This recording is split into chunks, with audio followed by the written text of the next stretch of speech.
Hi. In the previous lecture, we got to the point where we established that there is a secret function which we cannot reach by standard input.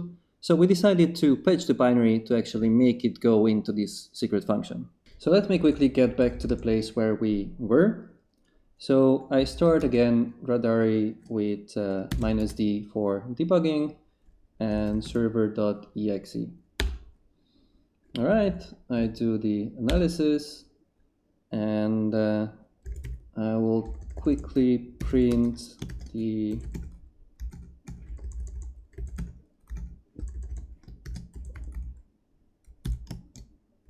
check username function.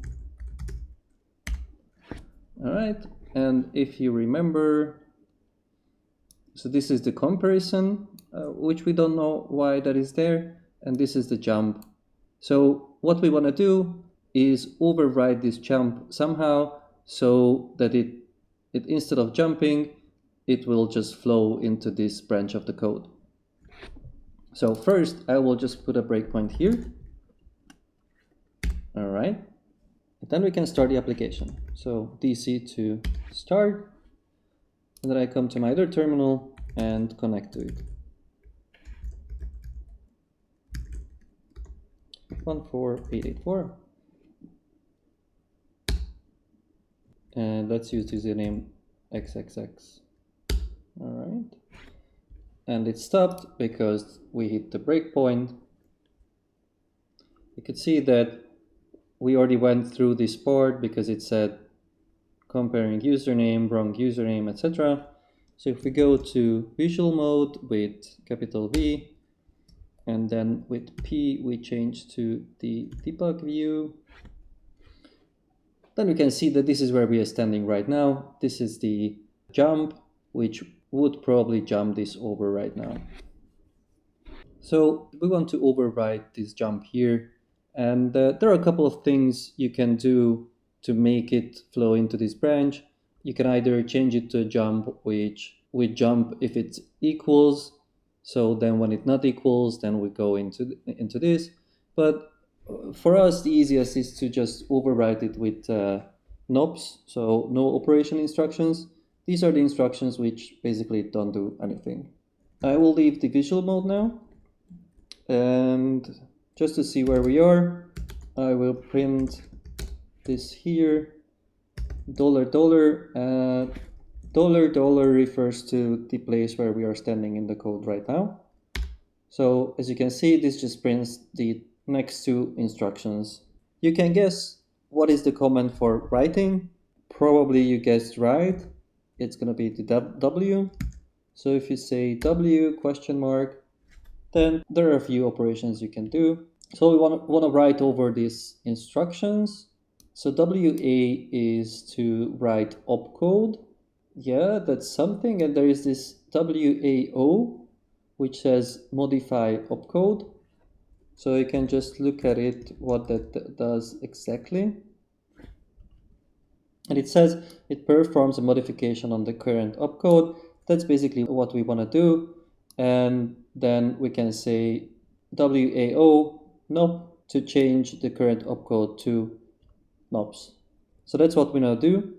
This WAO doesn't work on every architecture, but since we are running x86 here, I think, yeah, we're running x86, 32-bit, we can just use the WAO command. So just for comparison, so this is the instruction we want to override, and we will say WAO and NOP. All right, and let's print it again. Now you see something changed. I will print a little bit more. So you could see that we had one jump instruction here, but it was replaced by two NOPs. So two instructions instead of one. The reason for that is because the jump instruction is 2 bytes. So here is the actual binary code of the instruction, and you could see that it's 2 bytes. And since when we are overwriting the binary, we need to keep the size intact because the execution of the binary relies heavily on the fact that the bytes are not moving around in the binary. So that's why we cannot change the size of anything, basically. And since this is 2 bytes, we need to replace it with also with 2 bytes. And a no operations instruction is just 1 byte. So we need to use to replace this one instruction. The good thing is that with the no operations, it doesn't really matter how many we use. We can use as many as we want. We need here 2, so that's why we use 2. All right, so I will go back to the visual mode. So if we continue the execution right now, we will flow into the secret function, and that's exactly what we wanted to do. So let's do that. I will just keep stepping over until we get there. Step over was capital S. All right, so let's go. And then when we are here, I will step in, which is lowercase s. All right, so we reached our secret function in debugging. So we could have looked at the secret function statically at any time. But now we are actually executing the code while being in this secret function. And the good thing is that we can see what's happening here. If you look at this function, you see there are quite a few jumps here. So at this point, if you are an IDA Pro user, you might say that, oh, that would be great if we had IDA's block graph here. But there is nothing to fear. Rotary comes to your rescue. There's also a block graph in Rotary, which you can open with capital V for Victor. So Shift V. And here you go. I'm not sure this is what you imagine, but this is what you have. So you can zoom out, zoom in here. First off, with question mark, you get help. So it tells you that plus minus zooms out, zooms in. You can also do stepping in, stepping over here as well. You can navigate around the blocks by tab and shift tab, or T or F, follow the true or false nodes. With button, we can go back. I will first just zoom out a little bit to see what's happening.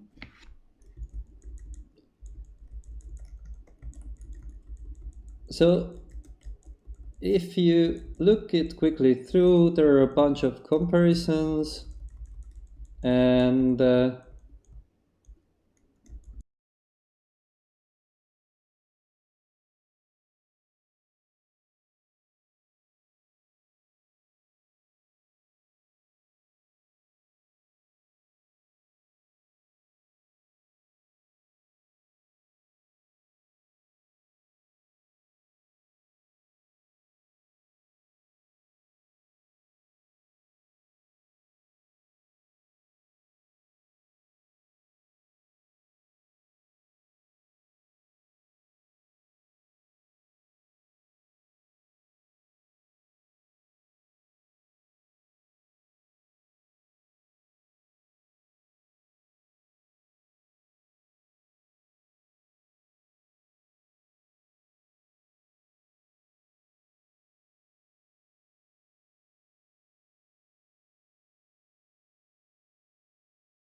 as a pointer. So let's print it. Let's see what's there in memory.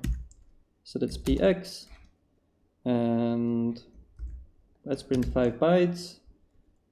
And from the EBP plus OX8.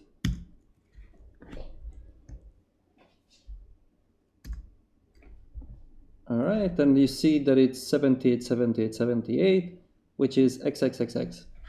So what was XXXX? This was a username we used here. So probably you already figured it out. What happens here is that the username passed to the secret function, and we are checking its length here, and then compared to 5.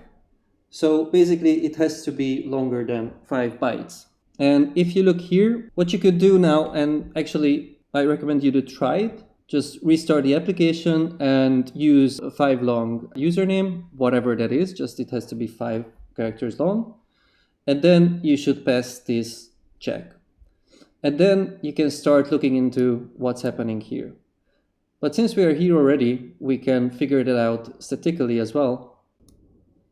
So we take from arg8, which points to the username, to EAX, and then we take 1 byte from EAX and compare that 1 byte. This is the first 8 bits of EAX, and we compare it to 57, which was W. And then as it continues, we take the username again, put it in EAX again, but then we move 1 forward in the username, and we take that byte and compare it to the letter T, and then take the username again, move 2 bytes there, and compare it to F. So what's happening here, we are testing first that the username is 5 characters long.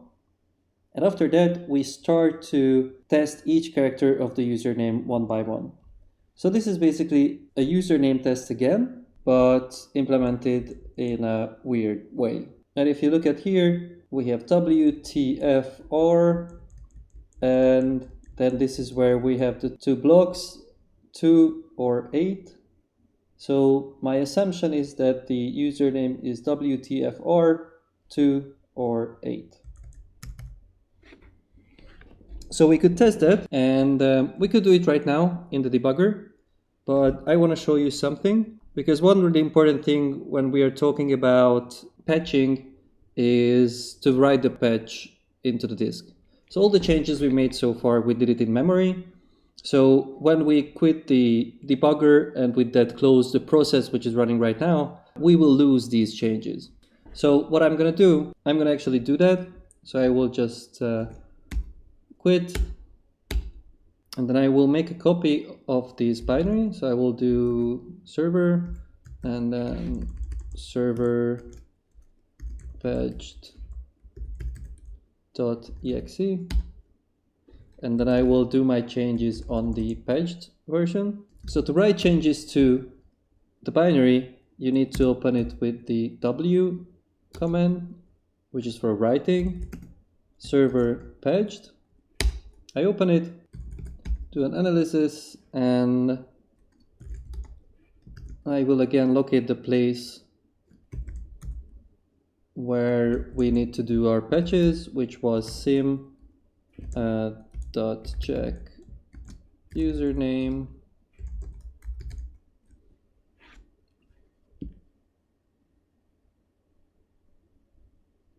and this is, as you can see, we lost our changes. What we had, we lost them because they were only in memory. But now we will redo them, and since we opened Radari in write mode, it will be written to the disk. So I will just jump here, and again,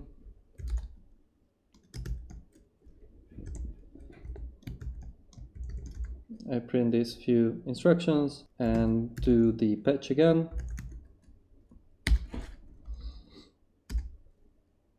All right. So we did the patch again, and now I'm gonna quit and just reopen it to show that the change was saved. And just go to the same address.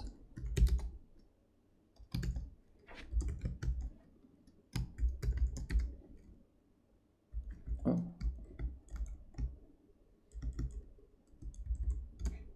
Yeah, so go to the same address, and you see now even when we close the application, the changes were saved. So it's all written to the server patch.exe. So now basically I can start the server patch.exe without Radary, and this is the patched version. So what we are expecting is that when we connect to it and use the two usernames, then we will get something back. So if you remember, it was WTF R2, and we got back a bunch of binary data. So partly this is good, especially if you come here, you will see that we entered the secret function, so our patch worked, and the code is correct, so sending data. Now we just need to figure out what this data is. To do that, first I'm going to write it into a file. So I will do echo WTF-R2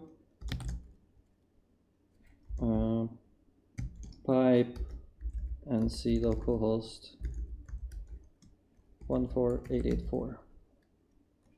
And I will write the results into /tmp/R2. All right. And now I open R2. So first we can check tmp R2. So file doesn't recognize that it's some kind of data. So let's open it.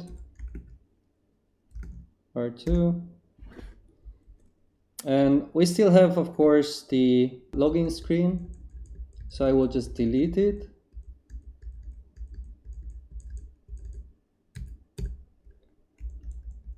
All right, to here, and save it. So I'm using VI, but you can use any editor you like. And now try again with file. And now file recognizes it and it says that it's a JPEG. All right, before we open it, let's just get the other one. So our assumption was that there is another username, which is WTF-R8. And we are going to save it to R8. Okay, and we do the same. So remove the login data from the beginning of the file. Again, use any editor you like. Don't use Vim or VI if you don't like it. All right, I close it and just check that it worked. R8. Okay, so it's recognized as JPEG as well. So I will try to open it. This is the standard open mechanism for this version of Ubuntu.